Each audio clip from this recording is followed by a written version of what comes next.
గాడిద నాటకం. ఒక గ్రామంలో ఒక రైతు ఉండేవాడు. అతనికి ఒక గాడిద, ఒక ఆవు ఉండేవి.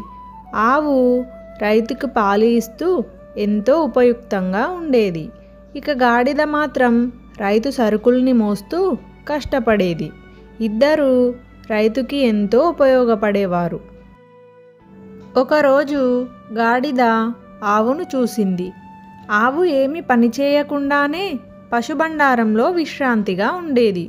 ప్రతిరోజు ఉదయం పాలను పిండేవారు. ఆవుకు మంచి మంచి తినుబండారాలు పెట్టేవారు. ప్రేమగా ముద్దు ముద్దుగా మాట్లాడేవారు.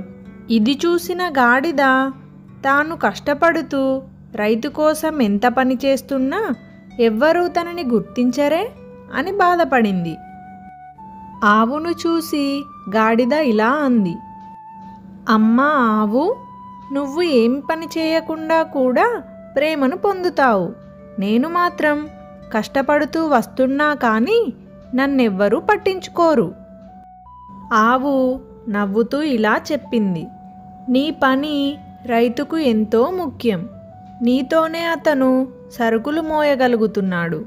నీ కష్టం లేకుండా ఇంటి పనులు పూర్తవవు. మనం ఎవరి పనిని తక్కువ చేసి చూడకూడదు. కానీ గాడిద ఆవు మాటలు పట్టించుకోలేదు. దానికి ఒక ఆలోచన వచ్చింది. తనను బాగా చూసుకుంటారనే ఆశతో ఒకనాడు ఉదయమే లేచి తనకు ఆరోగ్యం బాగోలేనట్టుగా నటించింది. ఇది చూసిన రైతు భయపడ్డాడు. వెంటనే గ్రామ వైద్యుడిని పిలిపించాడు. వైద్యుడు గాడిదను పరిశీలించి, ఇది పనిచేయటానికి వీలు లేకపోతే దీని మీద నమ్మకముగా ఉండలేము. మంచి మేత వృధా చేయకండి. దీన్ని అమ్మేస్తే బాగుంటుంది అని అన్నాడు. ఇది విన్న గాడిదకు గుండె విరిగింది. నిజంగా నేను రైతుకు ఎంతో విలువైన దాన్ని అనుకున్నాను. నేను ఎవరి ప్రేమ కోసమో నటించి తప్పు చేశాను అని అనుకుంది.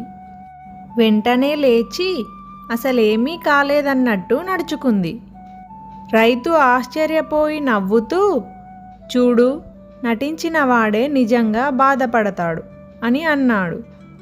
ఆ తర్వాత గాడిద తన పని గొప్పదని గ్రహించి ప్రేమను గెలవాలంటే నిజాయితీగా ఉండాలని తెలుసుకుంది.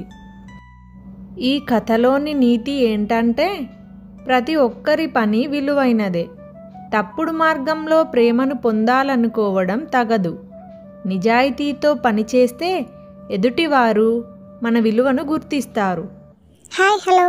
మా స్టోరీస్ కనుక మీకు నచ్చినట్లయితే తప్పకుండా లైక్ చేయండి, షేర్ చేయండి. మరిన్ని వీడియోస్ కోసం మా ఛానల్ని సబ్స్క్రైబ్ చేసుకోండి.